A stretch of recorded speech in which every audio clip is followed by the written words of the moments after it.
Hi everybody, it's your grief guide, Lisa.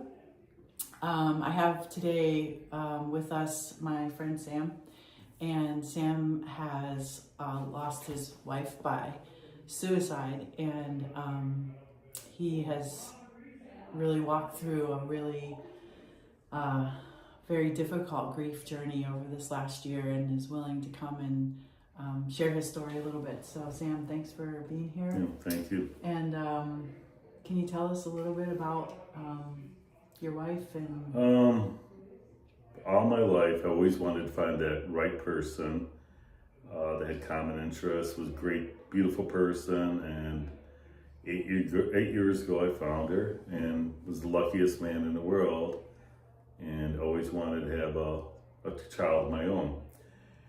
So we had a daughter together, and my wife's always been battling with mental health and substance abuse, and stress of that was uncontrollable ended up her taking her life February 25th of 2024. So my life has been ripped apart. Now I'm raising a 6-year-old daughter who misses her mom very much and her half brother. Within this time, 2 years ago, one of my best friends committed suicide. Then, I lost my wife, then found out my father was ill with cancer, and then I found another friend that committed suicide. So within 2 years of my life, I had to struggle with that much grief. And it's a heavy weight, and no one understands grief until they go through it. Yeah, absolutely. You mentioned your daughter, she's 6. Yes. So for those who might be listening who are parents who are grieving, but you're having to still be a parent, like how has that been for you? Like what has helped you? And how have you been able to be there and help her? Well, the first year, you're in survival mode. It's a lot of trauma. For me, I felt like I was a robot, just doing what I had to do every day. One thing I'm happy that I did was find a grief support group, yours. I found a McHenry County Survivors of Suicide group, and I also do individual counseling. So I jumped right into it right away, which helped me. I know from hearing from other people's stories, they wait years later, and it's a little bit more difficult for them because they're set in a pattern, but definitely finding support groups and, finding someone that you're actually going through because you're not alone, and unfortunately grief will happen to everyone, or someone would grieve for you. And I've never thought this would happen to me. Right. And I often say too, like, and we have nothing that prepares us for it, right? Yes.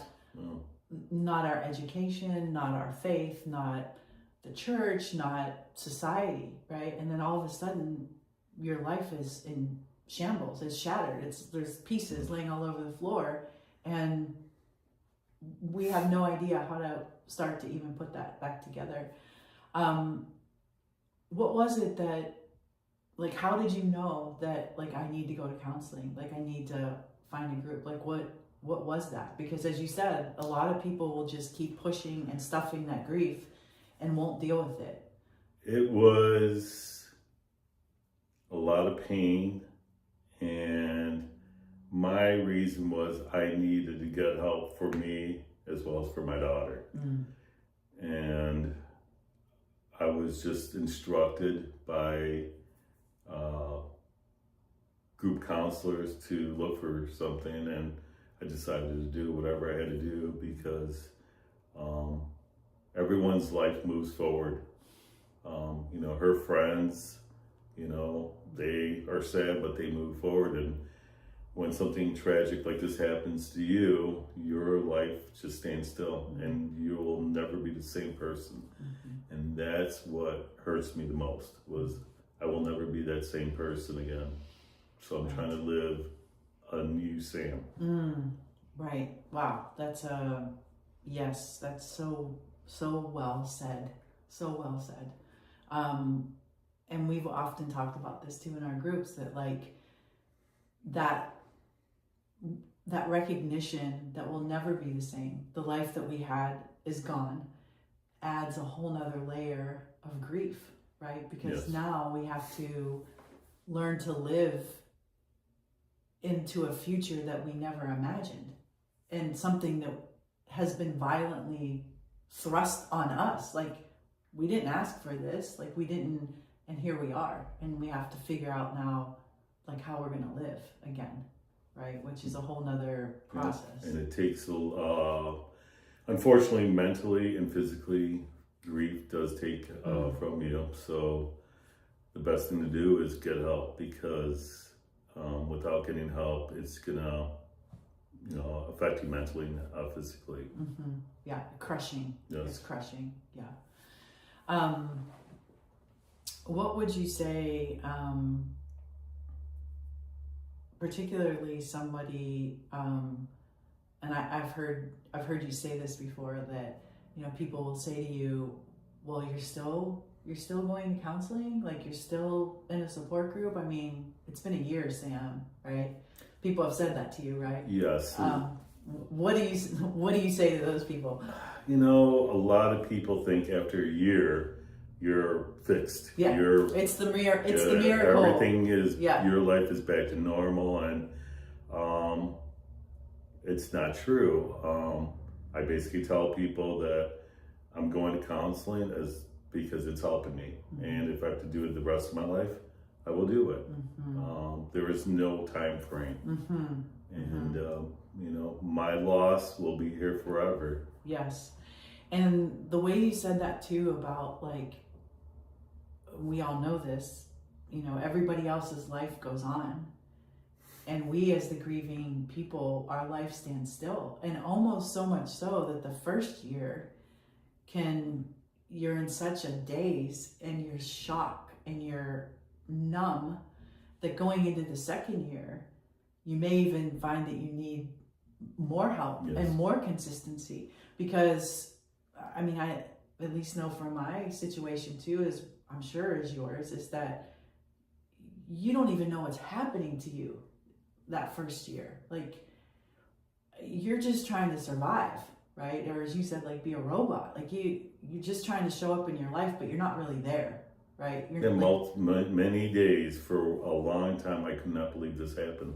Of course. Like, it's a bad dream that you wake up and everything's normal. Yes. And that's the very hard thing. Yes. And you feel, I often say, like, I feel a stranger in my own life. Yes. Right? You're just walking around. And so, for people to make the assumption that the year marker is some sort of, miracle timeline, that like, oh, you still, yes. And I'm so grateful that you feel like you're able to say that. Like, you have a 6-year-old daughter, like, you need to be healing and getting help so you can be there for her, right? Like, that's... And also for her too as well. Yes.